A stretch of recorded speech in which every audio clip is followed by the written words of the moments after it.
আসসালামু আলাইকুম রহমতুল্লাহি তাআলা বারাকাতুহু।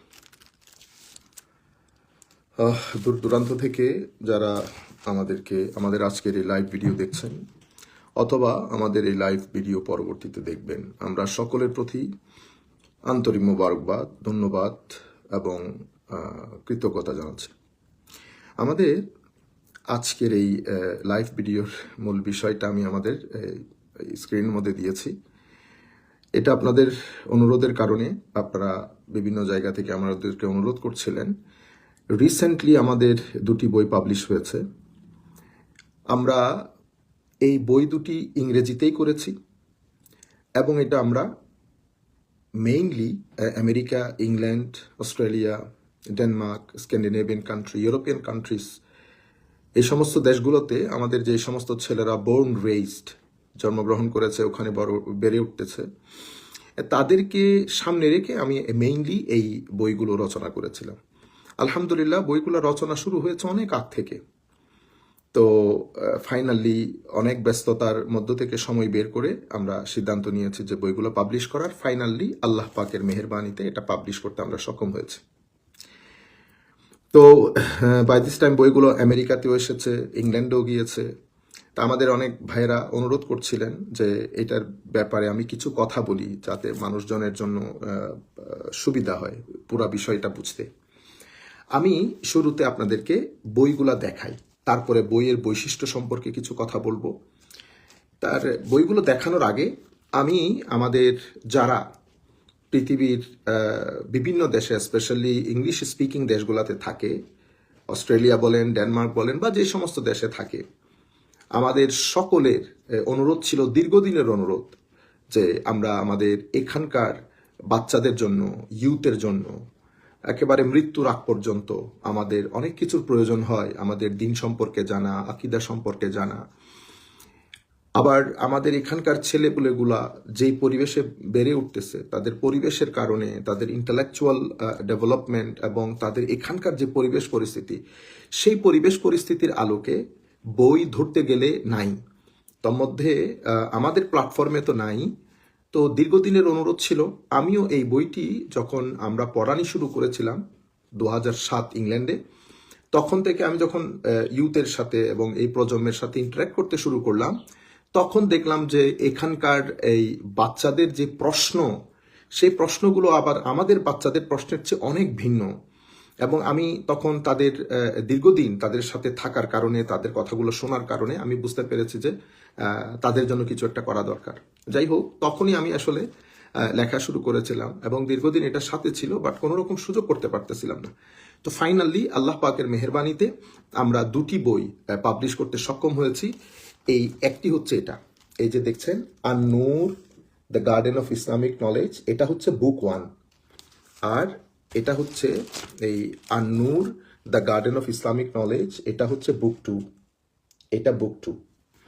তাইলে এই যে বুক 1 এবং বুক 2, প্রথমে আমি আপনাদেরকে প্রেক্ষাপটটা বলি, তাইলে আপনাদের জন্য বুঝতে সুবিধা হবে যে আপনারা এই বইগুলো আপনাদের জন্য কেন প্রয়োজন। মনে রাখবেন, এই আমাদের এখানে আমরা যারা ইংল্যান্ড, আমেরিকা, ইউরোপে থাকি, আমাদের এখানকার পরিবেশ পরিস্থিতি পরিপূর্ণরূপে ভিন্ন। আমরা কেউ গ্যারেন্টি দিয়ে বলতে পারবো না যে আমাদের থার্ড জেনারেশন মুসলমান থাকবে কিনা, গ্যারেন্টি দিয়ে বলতে পারছি না। কারণ দিন বলেন, আখলাক বলেন, যে তিনটা গ্রাউন্ড থেকে এগুলাকে নার্চারিং করতে হয়, পরিবার, স্কুল এবং দেশীয় বা সামাজিক এনভায়রনমেন্ট, এই তিনটা এনভায়রনমেন্টেই তাদেরকে এইথিস্টিক ফিলসফির দিকে যেতে পুশ করে। আরেকটা বড় বিষয় হচ্ছে যে আমাদের জানা দরকার যে আমাদের এখানকার যেই অবস্থা, সেই অবস্থার মধ্যে আমাদের ছেলেরা অনেক বেশি রেশনাল হয়, অনেক বেশি সাইন্টিফিক হয়, এবং তারা জিনিসগুলো গ্রহণ করার ক্ষেত্রে একটা মেথোডোলজি অ্যাপ্লাই করে। সেই মেথোডোলজিটা তাদের স্কুলের কারণে হোক, এখানকার এনভায়রনমেন্টের কারণে হোক, সেই মেথোডোলজিটা অনেকটা প্র্যাগম্যাটিক, সিস্টেমেটিক, ফিলোসফিক্যাল, রেশনাল হয়।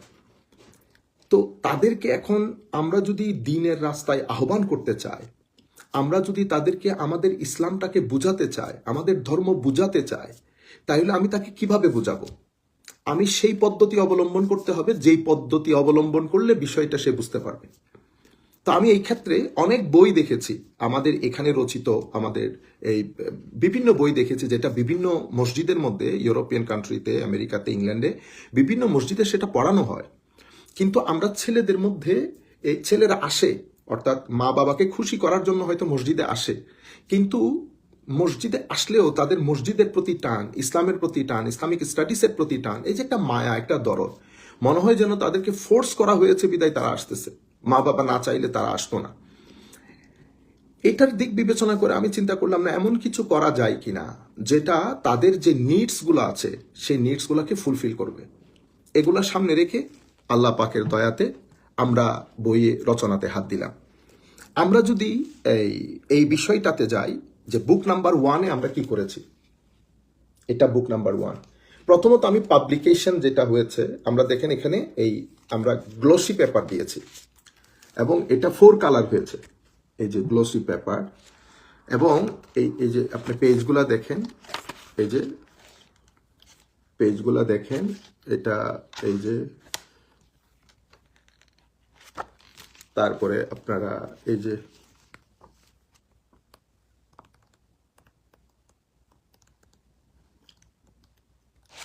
আচ্ছা, প্রথমত পাবলিকেশন ওয়াইজ আমরা এটাকে 4 কালার করে গ্লোসি পেপার দিয়ে এখানকার ছেলেদের জন্য রিডেবল করতে যা যা কিছু প্রয়োজন সবকিছু করেছি। এবং বইগুলা হাতে নিলেই এখানকার ছেলেরা, মানে হয় না, এমনভাবে একটা অ্যাট্রাকশন তৈরি করা হয়েছে এই পেজগুলার, এই কি বলে ডিজাইন ওয়াইজ এবং এটার স্টাইলিশ হওয়া, সবকিছু মিলে বাচ্চাদেরকে অ্যাট্রাক্ট করার জন্য আমরা একটা সর্বোচ্চ চেষ্টা করেছি। এই ক্ষেত্রে আমাদেরকে প্রচুর সহযোগিতা করেছেন, এবং সহযোগিতা বলতে সেই তিনি মেইন রোল প্লে করেছেন আমাদের জনাব শফিক মুজাদ্দিদি সাহেব। আমি তার প্রতি কৃতজ্ঞতা প্রকাশ করছি, এবং উনি না হলে হয়তো আমি বিষয়টা এভাবে করা সম্ভবপর হয়ে উঠতো না। আমরা আল্লাহর দরবারে দোয়া করি, আল্লাহ ওনাকে জাযায়ে খের দান করুক। উনি সর্বোচ্চ চেষ্টা করেছেন, আমি ঠিক যেভাবে চেয়েছি বইটাকে ফুটিয়ে তোলার জন্য, বইটাকে করার জন্য, উনি ঠিক সেভাবেই করেছেন। কাজে ওনার প্রতি কৃতজ্ঞতা এবং ধন্যবাদ। আচ্ছা, আমরা এখানে যেটা করেছি, আমি বুক নাম্বার 1টা চিন্তা করেছি আমাদের 7 বছর বয়স থেকে আমরা বুক নাম্বার 1টা শুরু করব। শুরু করতে আমাদের কি প্রয়োজন হয়, আমরা বুক নাম্বার 1টা শুরু করেছি ম্যানার্স এবং এটিকেটস এর অধ্যায় দিয়ে। ম্যানার্স এবং এটিকেটস, আবার ওই পুরো চ্যাপ্টারের মধ্যে আমি একটা কম্প্রিহেন্সিভ একটা চ্যাপ্টার করেছি, হ্যাঁ, মুসলিম এটিকেটস, আমাদের মুসলমান হিসেবে আল্লাহর সাথে, নিজের সাথে, পরিবেশ, প্রতিবেশীদের সাথে, ঠিক আছে, এবং বর্তমানে যেহেতু টেকনোলজির যুগ, টেকনোলজির সাথে আমাদের ম্যানার্স, এটিকেটস, বিহেভিয়ারটা কেমন হওয়া উচিত সেটার উপর আমি পরিপূর্ণ জোর দিয়েছি। এবং আমি যারা ইংল্যান্ড আমেরিকাতে আপনারা যারা মসজিদে পড়ান বা আমাদের এই শিক্ষার সাথে জড়িত, ছেলেদের ইসলামিক স্টাডিজের সাথে জড়িত, আমি আপনাদেরকে বলবো আপনারাও এই বিষয়টার উপর সর্বোচ্চ গুরুত্ব দেন। তো ম্যানার্স এবং এটিকেটস এর ক্ষেত্রে আপনারা 3টা জিনিস, একটা হচ্ছে ছেলেদের নার্চারিং, মানে তাদিব, তরবিয়ত এবং তালিম। তালিমটা আমরা শেষ পর্যায়ে এসে দিই, কিন্তু তাদের তারবিয়া, তাদেরকে আদব শেখানো, ম্যানার শেখানো, বিহেভিয়ার শেখানো, এই 3টা জিনিস যদি আমরা প্রথম পর্যায়ে 6-7 মাস সময় নিয়ে পরিপূর্ণরূপে ছেলেদেরকে শিখাইতে পারি, তাহলে সে টেকনোলজির ইউজ সম্পর্কে, যেমন আমরা ম্যানার্স এবং এটিকেটস এর মধ্যে গিয়ে আমরা করেছি ব্যালেন্সিং টেকনোলজি ইউজ, এটাও রেখেছি। তো সেই জায়গার মধ্যে etiquette of using technology in the modern era. In today's digital age, technology has become an integral part of our lives. Muslims must observe Islamic etiquette when using communication tools and modern technology. Here are some etiquette guidelines for using technology. মানে আপনি technology use করার জন্য কি কি জিনিস আপনার শিখতে হবে। তো এই জিনিসগুলো যদি প্রথম 7 বছর পর আমরা যখন বাচ্চারা ইসলামিক স্টাডি শুরু করে, আমরা যদি এটার উপর শিখাইতে পারি, ইভেন আপনারা যারা, মানে প্যারেন্টস যারা মসজিদে পাঠাচ্ছেন না, ঘরে বসে হলেও যদি আপনারা বাচ্চাদেরকে এগুলো পড়েন, আপনি একটু চেক করেন, এটা বাচ্চাদেরকে অনেক বেশি উপকার দেবে। যেমন আমি এটিকেটস এর ক্ষেত্রে be mindful of others, use technology purposefully, respect online boundaries, be authentic and honest. এরপরে ব্যালেন্সিং টেকনোলজি ইউজের মধ্যে set boundaries, prioritise face to face interactions, take break, use technology to enhance life. অর্থাৎ আমি আপনাদেরকে বোঝাতে চাচ্ছি এখানে, মানে মুসলিম এটিকেটস ইন সোসাইটি, মুসলিম পরে আমরা মানে মোট কথা হচ্ছে দ্য মুসলিমস এটিকেটস ইন লাইফের মধ্যে এক comprehensive guide to upright Islamic conduct, এই পুরো বিষয়টা আমি তুলে ধরেছি প্রথম চ্যাপ্টারে, এবং এটা খুবই ইউজফুল হবে বাচ্চাদের জন্য। এরপরে আমাদের যত ধরনের ফ্রেজ দোয়া, যেমন আলহামদুলিল্লাহ, বিসমিল্লাহ, সুবহানাল্লাহ, ইনশাআল্লাহ, মাশাআল্লাহ, এই বিষয়গুলো তো একেবারে কমন জিনিস, এগুলো আমি আর আপনাদেরকে বলছি না। এগুলা আলহামদুলিল্লাহ আমি চেষ্টা করেছি তারা যে আন্দাজে শিখলে ইন্টারেস্ট ফিল করবে সেই আন্দাজে বিষয়গুলো রেখেছি। বুক নাম্বার 1-এর মধ্যে আমি প্রাইমারিলি যা কিছু প্রয়োজন সবকিছু দেওয়ার পরে বুক নাম্বার 1-এর মূল বৈশিষ্ট্য যেটা বুক নাম্বার 1-কে অন্যান্য এই গ্রাউন্ডে লেখা সমস্ত বই থেকে আলাদা করে রাখে, সেটা হচ্ছে আমি চ্যাপ্টার পার্ট 3-তে গিয়ে আমি কোয়েশ্চেন এবং অ্যান্সার একটা পার্ট করেছি। সেই পার্টটা এত এক্সক্লুসিভ করেছি, এটা আল্লাহ পাকের মেহেরবানি, হাজা মিন ফদলে রব্বি, এটা এখানে আমার কোনো কিছু নাই, আল্লাহ রাব্বুল আলামিন যতটুকুন দয়া আমার উপর করেছেন।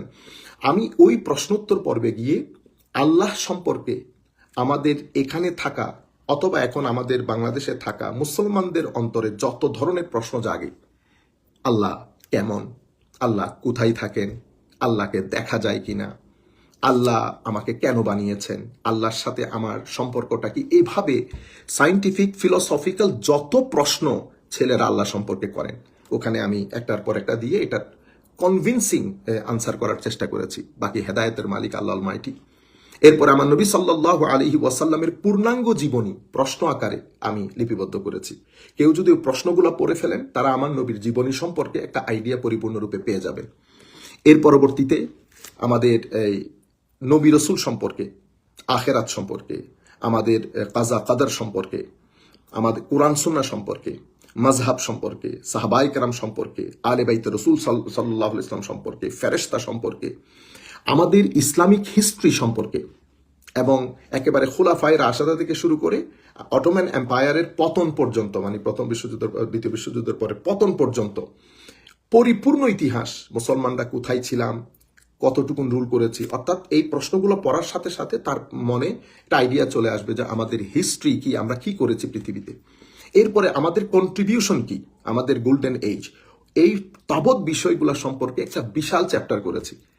আপনারা যদি আপনাদের বাচ্চাদেরকে এই জিনিসগুলো পড়াতে পারেন, তাহলে তারা একটা কম্প্রিহেন্সিভ আইডিয়া পাবে আমাদের সম্পর্কে, আমাদের দিন সম্পর্কে, আমাদের ইতিহাস সম্পর্কে, আমাদের ইতিহাস ঐতিহ্য সম্পর্কে, আমাদের সংস্কৃতি সম্পর্কে। এরপরে বুক নাম্বার 1-এ আমি প্রায় 50টার ঊর্ধ্ব, প্রায় 55 পার্লস অফ উইজডম এরকম একটা অধ্যায় সাজিয়েছি, যেখানে আমার নবীর ছোট ছোট হাদিস, এই হাদিসগুলো যাতে বাচ্চারা মুখস্থ করে ফেলতে পারে, উইথ মিনিং এবং ট্রান্সলিটারেশনও দিয়েছি, যাতে তারা ইংলিশ থেকে এটা পড়তে পারে। এটা একটা দারুণ একটা চ্যাপ্টার হয়েছে। এর পরবর্তীতে আমি আমার নবী সাল্লাল্লাহু আলাইহি ওয়াসাল্লামের লাইফ অফ হোলি প্রফেট, আমার নবীর জীবনী লিখেছি, বাট সংক্ষিপ্ত আকারে কম্প্রিহেন্সিভ সংক্ষিপ্ত আকারে। আমার নবী দুনিয়াতে আসার পর থেকে দুনিয়া থেকে যাওয়া পর্যন্ত আমার নবীর যে বিশাল জীবন, তো এটা পড়লে বাচ্চারা আমার নবী সম্পর্কেও জানতে পারলো। এরপরে আমি এই চ্যাপ্টার এখানে নামাজ রোজা তো আছেই, প্রাইমারিলি যা কিছু জানা প্রয়োজন সবকিছু তো দিয়েছি, সাথে আমি যেগুলো অন্যান্য বই থেকে বইটাকে আলাদা করে রাখে সেই বিষয় সম্পর্কে আপনাদেরকে জানাচ্ছি। এর পরবর্তীতে আমি বইটা শেষ করেছি পবিত্র কোরআন থেকে 5 কি 6টা স্টোরি আমি এখানে লিপিবদ্ধ করেছি। স্টোরি থেকে এটার থেকে আমাদের শিক্ষা কি, যেমন আসহাবে কাহাফের কাহিনী বলেছি। এর পরবর্তীতে সূরা বাকারা, মানব সৃষ্টি এবং আমাদের ধর্মের প্রয়োজনীয়তা, সবকিছু বলে আল্লাহ পাকের মেহেরবানিতে এই বইয়ের মধ্যে তুলে ধরা হয়েছে। আমাদের বাচ্চারা যখন এই বুক নাম্বার 1টা পড়বেন, এবং বুক নাম্বার 1 পড়ার সাথে সাথে বুক নাম্বার 1 শেষ করলে আমাদের যে প্রাইমারি আইডিয়া সেটা আমাদের ভিতর ডেভেলপ করবে। এবং আমি চেষ্টা করেছি ইংরেজিটুকু যতটুকুন ছেলেদের জন্য আন্ডারস্ট্যান্ডেবল করা যায়, ইন্টারেস্টিং করা যায়। তো আল্লাহ পাকের মেহেরবানিতে রিভিউ যেগুলো পেয়েছি এখনো পর্যন্ত, ফিডব্যাক যেগুলো পেয়েছি, it is really inspiring for me. আমি আল্লাহর দরবারে, ইন্সপায়ারিং বলতে আল্লাহর দরবারে শুকরিয়া আদায় করছি, কারণ আমি ব্যক্তিগতভাবে যদি আমি নিজের দিকে তাকাই, আমি তো আসলে এটার যোগ্য মানুষ না, কিন্তু আল্লাহ আমার কাছ থেকে আমাকে তৌফিক দিয়েছেন। আল্লাহর তৌফিক বাদে এই কাজ আমি কখনো এই আন্দাজে সমাপ্ত করতে পারতাম না। বেশ কিছু জায়গা থেকে আমাকে, যেমন গত 4-5 দিন আগে একটা রিভিউ এভাবে পেয়েছি যে আপনি এই চ্যাপ্টারগুলো এইভাবে সাজিয়েছেন কি করে।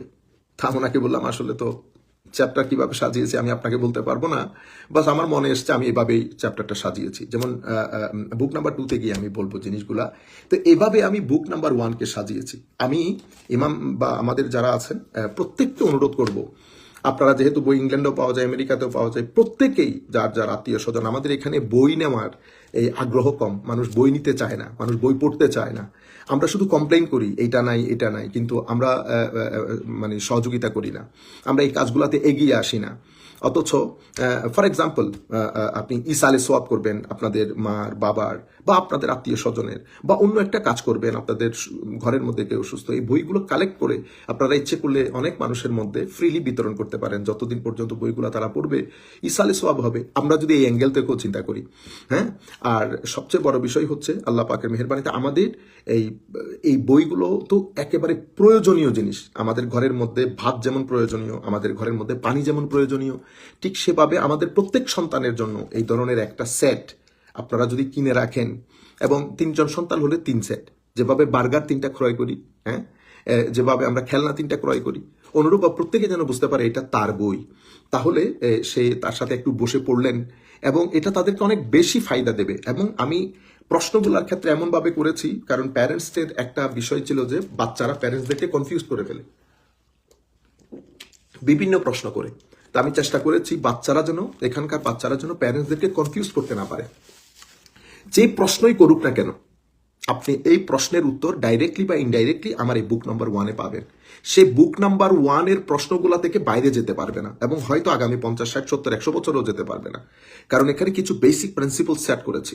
আপনি যেই প্রশ্নই করেন, using this principles you can answer those questions. তো এটা হচ্ছে আমার বুক নাম্বার 1। বুক নাম্বার 1 প্রায় এই আমার যদি বলি তো প্রায় 248 পেজেস। বুক নাম্বার 1 প্রায় 248 পেজেস।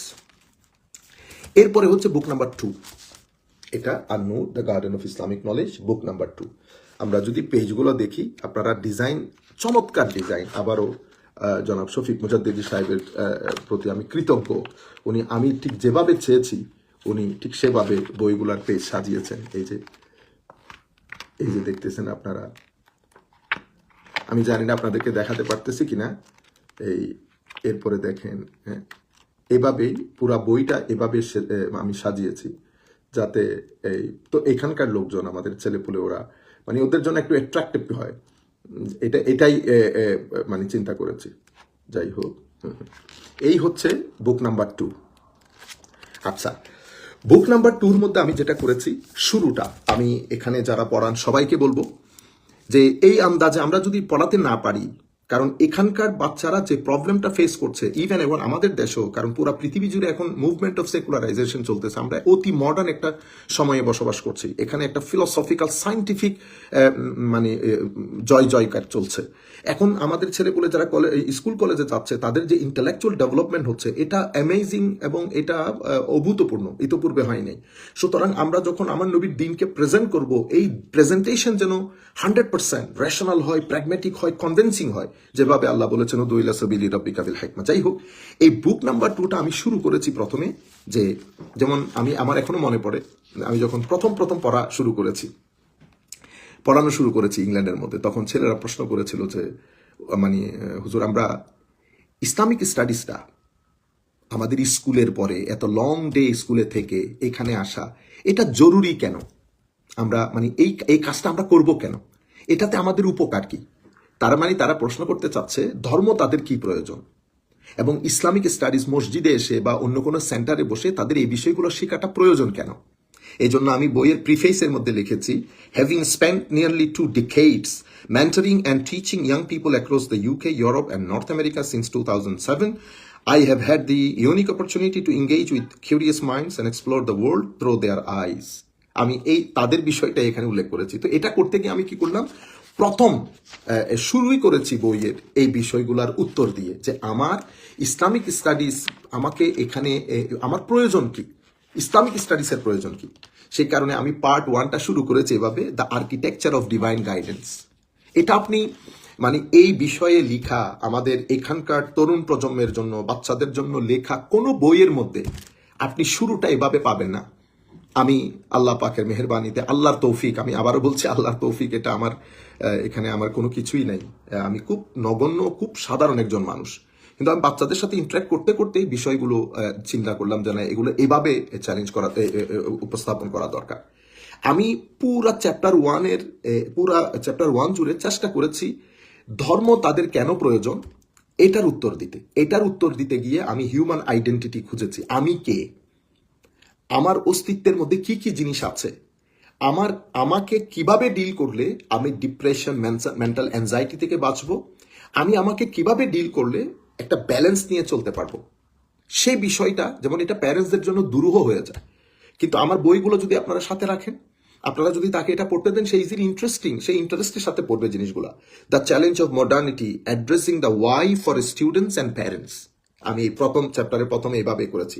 এরপরে the astronaut and the artist, a metaphorical look at the physical suit versus the inner self. এরপরে আমি চ্যাপ্টার 1 এর মধ্যে the power of reason and revolution, এটার মধ্যে আমি এই চ্যাপ্টার 1 থেকে আমি হাইবনে ইয়াকজান ইবনে তুফাইলের ওইটা এখানে উল্লেখ করেছি। সত্যের সন্ধান, এই জিনিসটা বোঝানোর জন্য মানুষ সত্যকে উপলব্ধি করে কি করে, সত্যকে অনুধাবন করবে কি করে। আপনি মনে করতে পারেন এটা আমার কোনো প্রয়োজন নাই, কিন্তু না, প্রত্যেক মানুষের মনের ভিতরে এই প্রশ্নগুলো আসবেই আসবে। কারণ আমি হিউম্যান বিং, আমি মানুষ, আমি কম শিক্ষিত, অর্ধশিক্ষিত, বেশি শিক্ষিত যেই হই না কেন, আমার ভিতরে এই প্রশ্নগুলো আসে। তো আমি এই চ্যাপ্টার 1 এর মধ্যে দ্য স্টোরি অফ হাইবনে ইয়াকজান এভাবে দিয়ে শুরু করেছি। তারপরে চ্যাপ্টার 2 করেছি the search for meaning, heavens answer to the restless mind. মানুষের মনে যে মৌলিক প্রশ্নগুলো আসে, যে প্রশ্নগুলোর উত্তর আমাকে কোনো ইউনিভার্সিটি দেয় না, কোনো বই দেয় না। মানে আমি হার্ভার্ডে পড়ি, এমআইটিতে পড়ি বা অক্সফোর্ডে পড়ি, এই প্রশ্নগুলোর উত্তর ওখানে আমরা পাই না। আমাকে কেন সৃষ্টি করা হয়েছে, যিনি সৃষ্টি করেছেন উনি কোথায় থাকেন, উনি কি আমাদের এই টাইম এবং স্পেসের ফ্রেমের ভিতরে থাকেন না বাইরে, এই প্রশ্নগুলোর উত্তর কেন বানাইলেন, আমাদের মৃত্যু কেন হয়, মৃত্যুর পরবর্তী কি আদৌ কোনো জীবন আছে কিনা, থাকলে সেটা কেমন। এই যে মানুষের মনের ভিতরে এই প্রশ্নগুলো, স্পেশালি এই সমস্ত দেশগুলোতে মানুষকে মেন্টালি অ্যানশিয়াস করে ফেলে, ডিপ্রেসড করে ফেলে। তা আমি এই প্রশ্নগুলো এখানে দিয়েছি, the search for meaning, heavens answer to the restless mind. এখানে এটার পরিপূর্ণ রূপে আমরা ডিসকাস করেছি, ঠিক আছে। যেমন the unanswerable questions, exploring origins, purpose and the final frontier, origins and ends, the mystery of man, the question of purpose, the moral compass, এভাবে। এরপরে দ্য ইউনিক হিউম্যান আইডেন্টিটি, এটা চ্যাপ্টার 3 তে করেছি। চ্যাপ্টার 4 করেছি the dual nature of human existence and divine provision. তারপরে chapter 5 করেছি diagnosing the heart, the sign of spiritual malnutrition। এরপরে the divine prescription, reconnecting the spiritual network, the spiritual fitness tracker, daily reflection. এই total চ্যাপ্টারগুলোর মানে আমি চেষ্টা করেছি যে ধর্ম কেন প্রয়োজন, বাচ্চারা যে প্রশ্নগুলো করতো সেই প্রশ্নগুলোকে সামনে রেখে আমি এটাকে সাইন্টিফিক এবং ফিলোসফিক্যালি প্রেজেন্ট করেছি, যেন বাচ্চারা এটা পড়ে বাচ্চাদের মন বিগলিত হয়, যেন তারা বুঝতে পারে, তারা নিজেদেরকে বুঝতে পারে, মেন্টাল অ্যাংজাইটি থেকে বাঁচার জন্য, ডিপ্রেশন থেকে বাঁচার জন্য। এবং এই অবস্থার পরিপ্রেক্ষিতে আমাদের ধর্মীয় শিক্ষা, ধর্মীয় অনুশাসন, মসজিদে আসা কতটুকুন প্রয়োজন, এটা যে আমাদের ভাতের মতো ইম্পর্টেন্ট, এটা যে আমরা দুনিয়ার যে ইম্পর্টেন্ট কাজগুলোকে যেভাবে ইম্পর্টেন্স দিই তার চেয়ে বেশি ইম্পর্টেন্ট, এই বিষয়গুলো ফুটিয়ে তোলার চেষ্টা করেছি। আল্লাহ পাক কতটুকুন সমর্থ দিয়েছেন জানি না, তবে এই পর্যন্ত যে রিভিউগুলো পেয়েছি সবাই অভিভূত হয়েছেন এবং প্রত্যেকের কথা ছিল যে অ্যামেজিং। আর এই সাবজেক্টে, এই বিষয়ে আমরা যতগুলো বই পৃথিবীর বিভিন্ন দেশে মানুষজন লিখেছেন, প্রত্যেকে শুধুমাত্র নর্মাল নামাজ শিক্ষা টাইপ লিখেছেন, যে আমাদের দেশে যে আমলে নাজাত পাওয়া যায় এই ধরনের বই। তো আমি ওই ধরনের করি নাই। আমি এরপরে আসতেছি আপনাদেরকে পার্ট 2 তে গিয়ে আমি prophetic guidance for holistic excellence, আমার নবী সাল্লাল্লাহু আলাইহি ওয়াসাল্লামের ইয়া দিয়ে আমি আমার নবীর পূর্ণাঙ্গ জীবনী থেকে আমাদের জন্য যে শিক্ষা সেটাকে তুলে ধরেছি। The core prophetic teachings, pillar 1 এর সোশ্যাল রেসপন্সিবিলিটি, বুঝতে পেরেছেন। পিলার 2 তে দ্য মোরাল এক্সিলেন্স, আখলাক। 3 তে the prophetic code of conduct. এরপরে স্পিরিচুয়াল ডেপথ, ইবাদা। এই টোটাল জিনিসগুলাকে আমি আমার নবীর পূর্ণাঙ্গ জীবনীকে সংক্ষিপ্ত আকারে তুলে ধরেছে, যাতে যে কেউ বুঝতে পারে আমার নবীর জীবনীর মধ্যে কোন কোন আসপেক্ট, যেমন আমরা আমার নবীর সামাজিক জীবন, আমার নবীর ব্যক্তিগত জীবন, ঠিক আছে, মানুষের সাথে ইন্টারাক্ট কিভাবে করতো। অর্থাৎ কেউ যদি চায় যে আমার নবী সাল্লাল্লাহু আলাইহি ওয়াসাল্লামের গাইডেন্সটাকে সে মানে সর্বাঙ্গীন জীবনে নিজেকে এক্সিলেন্ট করার জন্য আমার নবীকে অনুসরণ করতে চান, তাহলে এইভাবে এই চ্যাপ্টার এইভাবে খুব সংক্ষিপ্ত আকারে তুলে ধরা হয়েছে। আমি এটাকে আবার একেবারে বইয়ের শেষে গিয়ে সংক্ষিপ্ত করেছি। আল্লাহর প্রতি, নবীদের প্রতি, প্যারেন্টসদের প্রতি, ফ্যামিলির প্রতি, হিউম্যানিটির প্রতি, ক্রিয়েচারের প্রতি এবং দুনিয়ার প্রতি, দ্য ওয়ার্ল্ডের প্রতি আমাদের যে কর্তব্য সেটা আমি তুলে ধরেছি। এর পরবর্তীতে চ্যাপ্টার 8 গিয়ে আমি ইজাজুল কোরআন, দি আনম্যাচড মিরাকল, অর্থাৎ কোরআন আপনি কেন বিশ্বাস করবেন, যেমন এখানকার ছেলেরা এরা প্রশ্ন করতো যে মানে there is a book called Bible, there is a book called Old Testament, there are many other religious scriptures that people of their religion they claim that these books are revealed by Almighty Allah. Everybody claims that their book is revealed by Almighty Allah. এই প্রশ্নটার উত্তর দিতে গিয়ে আমি chapter 8 এর মধ্যে আজাজুল কোরআন একটা chapter করেছি যে কোরআনের উপর আপনি কেন বিশ্বাস করবেন। আমি এখানে সূরা কাহাফের এই মৌমাছির বিষয়গুলো উল্লেখ করলাম। এর পরবর্তীতে এই হযরত আমাদের মানব সৃষ্টির বিষয়টা উল্লেখ করে আল্লাহ পাকের মেহেরবানিতে একটা চমৎকার একটা উপস্থাপনা হয়েছে। যেই পড়বে সে কনভিন্স হবে যে হ্যাঁ কোরআন আসলেই গ্রেট এবং অন্যান্য ধর্মগ্রন্থের মতো নয়। এই জন্য আমি মিরাকেলকে ডিফাইন করেছি, আমি এজাজ বলতে কি বুঝিয়েছি, কোরআনকে আপনি কেন বিশ্বাস করবেন। এই জায়গার মধ্যে আমি এই মানে the linguistic miracle, historical miracle, scientific miracle এই জিনিসগুলো তুলে ধরে আমি সূরা নাহালকে মেইনলি এখানকার থিসিস হিসেবে উপস্থাপন করেছি। সূরা নাহালের মাধ্যমে আমি বোঝানোর চেষ্টা করেছি যে লাখো বিষয়ের মধ্যে আমি একটা বিষয় পিক আপ করছি, যেহেতু বইকে তো আমরা অনেক বড় করতে পারছি না, সংক্ষিপ্ত আকারে যতটুকুন সহজবোধ্য উপায়ে বাচ্চাদেরকে বোঝানো যায়, ইউথকে বোঝানো যায়। এর পরবর্তীতে পার্ট 3 তে গিয়ে আমি দ্য ফাউন্ডেশন অফ ফেইথ, যেমন বুক 1 এর মধ্যে আমি প্রিন্সিপলস অফ ঈমান এটাকে খুব সংক্ষিপ্ত আকারে বা ডিফারেন্ট ল্যাঙ্গুয়েজে বুঝিয়েছি, যে ল্যাঙ্গুয়েজে এরা বুঝে। আমি যে ল্যাঙ্গুয়েজ ইউজ করেছি সেটা কিন্তু আবার কোনো বইয়ের মধ্যে ব্যবহার হয়নি। নর্মালি আমরা প্রিন্সিপলস অফ ঈমান বলে চালিয়ে দেই। আমি চাইতেছিলাম যে এমন কিছু ল্যাঙ্গুয়েজ ব্যবহার করি যা এখানকার ছেলেরা বুঝে এবং তাদের জন্য সহজ হয়। এইখানে আমি এই বুক নাম্বার 1 এর মধ্যে আমি ঈমানের যে প্রাইমারি দিক যেটা একটা ছেলের বোঝা দরকার সেটা আমি ওখানে উল্লেখ করেছি এবং ওখানে মোটামুটি ডিটেল দিয়েছি বাট সংক্ষিপ্ত আকারে। কিন্তু বুক নাম্বার 2 তে এসে আমি ওই জিনিসটা উল্লেখ করি নাই। এখানে আমি উল্লেখ করেছি the foundation of faith, understanding তাওহীদ অ্যান্ড রিসালা। আমি তৌহিদ এবং রিসালার উপর একটা কনস্ট্রাকটিভ আমি এখানে উল্লেখ করেছি একটা চ্যাপ্টারে। হ্যাঁ, শিরক কিভাবে হয়, তৌহিদ কাকে বলে, হ্যাঁ, আল্লাহ রাব্বুল আলামিন সম্পর্কে পূর্ণ একটা আইডিয়া, যেন কোনো ফিলোসফিক্যাল সায়েন্টিফিক কোয়েশ্চেন তার ভিতরের যে ফেইথ সেটাকে শ্যাটার্ড করতে না পারে, কনফিউজ করতে না পারে, ডাউটফুল করতে না পারে। এরপরে আমার নবী সাল্লাল্লাহু আলাইহি ওয়াসাল্লামের আমার নবীকে তুলে ধরেছি, আমার নবীর মাকাম ও মার্তাবাকে তুলে ধরেছি। কারণ আবার এখানকার ছেলে অনুযায়ী তার মনে হতে পারে যে মুহাম্মদ সাল্লাল্লাহু আলাইহি ওয়াসাল্লাম, যেহেতু আমাদের অনেক ভাই এভাবেই উপস্থাপন করেন he is a human being, of course he is a human being, তো বাচ্চাদের ভিতরে এটা ঢুকে যায় যে উনি আমাদের মতো একজন সাধারণ মানুষ, ওনাকে জাস্ট আল্লাহ নবী বানিয়েছেন, এতটুকুন। এই ফেইথটুকু আমাদের লোকজনও বলে, এখানকার লোকজনের ভিতরে ঢুকাতে ঢুকাতে তারা নবী সম্পর্কে মনে করে যে হি ইজ প্রফেট মুহাম্মদ সাল্লাল্লাহু আলাইহি ওয়াসাল্লাম, তাদের কাছে খুব সাধারণ হয়ে গেছে। আমি এই রেসালতের পর্যায়ে গিয়ে ওই সূরা ইখলাসের কুল দিয়ে আপনারা আল্লাহ পাকের মেহেরবানি, আমি এই রেসালত পার্টে যখন এসেছি এখানে আমি শিরক কিভাবে সংগঠিত হয়, শিরক কাকে বলে, তৌহিদ কাকে বলে, সবকিছু বিস্তারিত বর্ণনা দিয়েছি। এরপরে যখন আমি রেসালতের পার্টের মধ্যে এসেছি, রিসালা the channel of divine guidance, এভাবে আমি রিসালাত ইয়াটাকে সাজিয়েছি। আমার নবীর রাইটস কি আমাদের উপর সেটা তরুণ প্রজন্মের কাছে তুলে ধরেছি। হ্যাঁ, যেমন আমার নবীর প্রতি ঈমান আনা, আমার নবীর অনুসরণ করা, আমার নবীর প্রতি অকৃত্রিম ভালোবাসা প্রদর্শন করা এবং আমার নবীর মিশনের কাজে সহযোগিতা করা।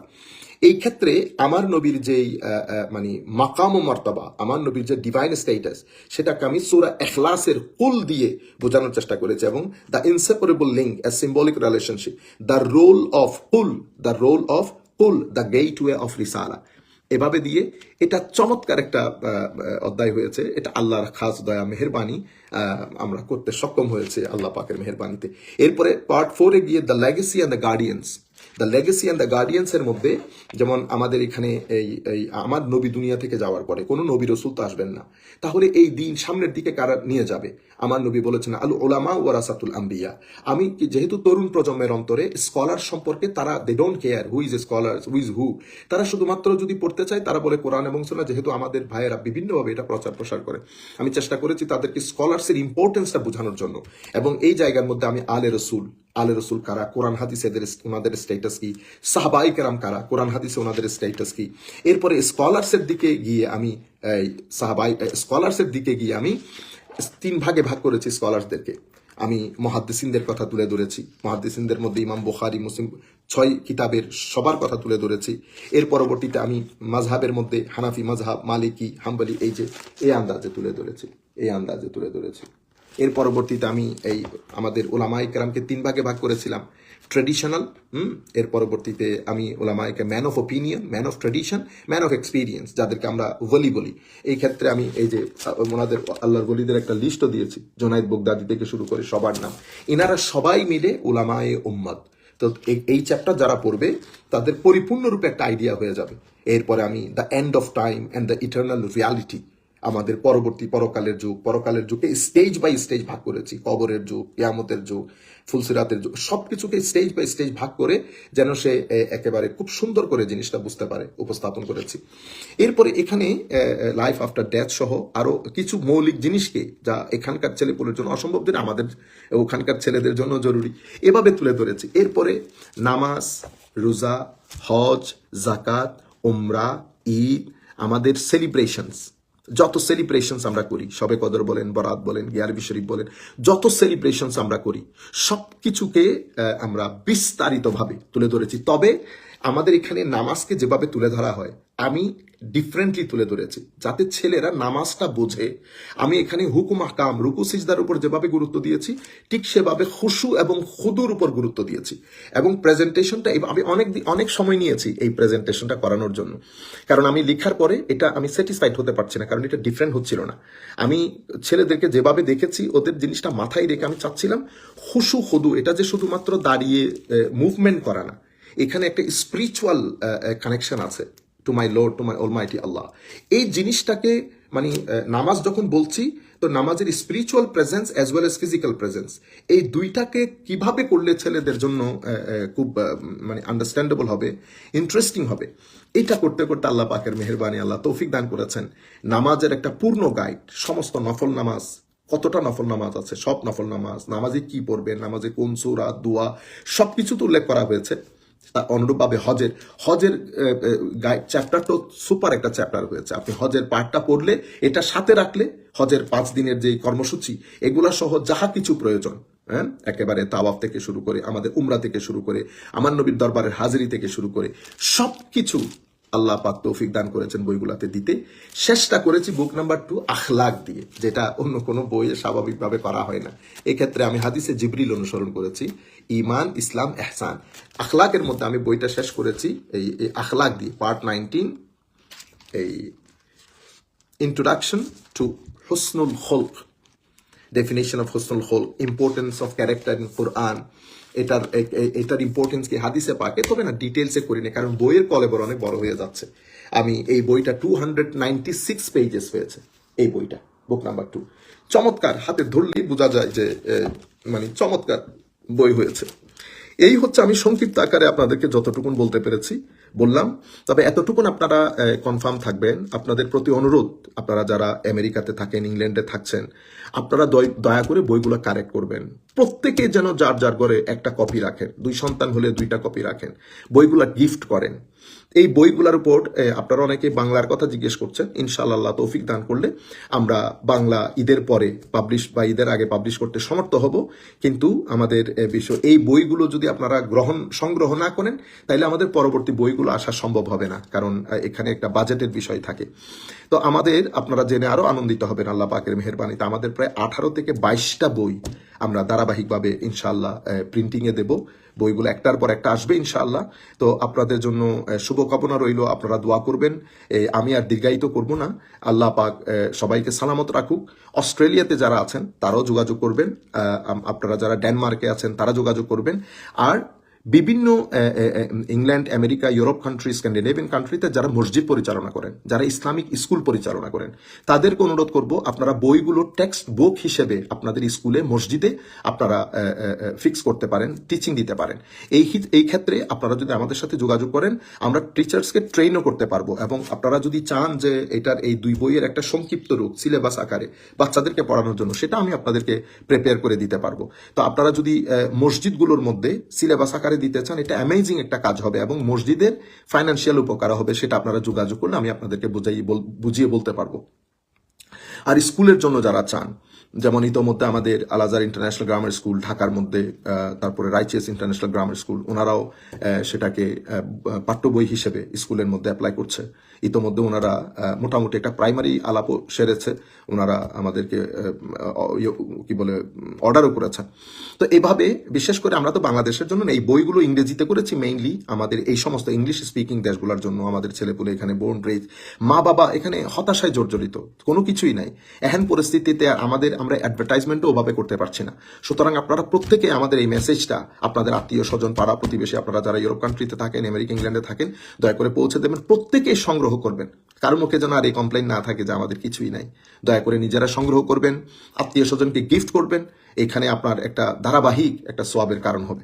আমি আর দীর্ঘায়িত না করি, আপনারা দয়া করে প্রত্যেকেই আপনাদের নিজ নিজ পেজ থেকে এটা শেয়ার করবেন। আপনাদের আত্মীয় স্বজন যারা ইংল্যান্ড, আমেরিকা, ইউরোপে থাকে তাদের কাছে আমাদের এই ভিডিওটা পাঠাবেন এবং আমাদের সাথে যোগাযোগ করতে বলবেন। আল্লাহ রাব্বুল আলামিন আমাদের এই কাজ, আমাদেরকে সিনসিয়ারিটির সাথে কাজগুলো করার তৌফিক দান করুক। যারা এই কাজের সাথে সম্পৃক্ত ছিল, যেভাবে সহযোগিতা করেছে, বিশেষ করে শফিক মুজাদ্দিদি সাহেব, আল্লাহ প্রত্যেককে আহসানুল জাযা এবং নিয়ামুল বদল দান করুক। ধন্যবাদ সবাইকে। আমরা আমাদের এই লাইভটা শেষ করতে যাচ্ছি। আসসালামু আলাইকুম ওয়া রাহমাতুল্লাহি তাআলা ওয়া বারাকাতুহু।